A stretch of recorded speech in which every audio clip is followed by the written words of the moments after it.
Well, we have discussed so far the importance of the historical-critical method in a positive hermeneutics of the Bible, in a positive interpretation of the Bible.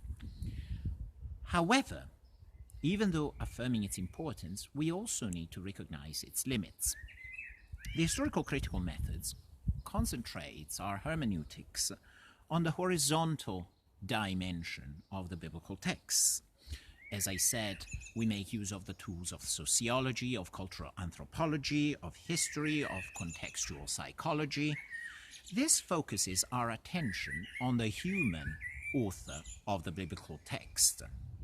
But we Christians claim that, in fact, there is also a divine author of these texts. And we need to keep that in mind. In interpreting the text, we need to keep in mind the divine author, God himself. These texts are not just interesting to us in a sort of textual archaeology, in a perspective of the bookish scholar in a library. No. God in his church still speaks to us through these texts. Now, by this I don't mean that God has dictated these texts.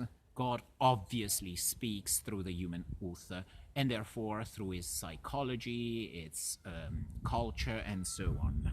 But God still speaks, and he's still speaking through these texts to us today.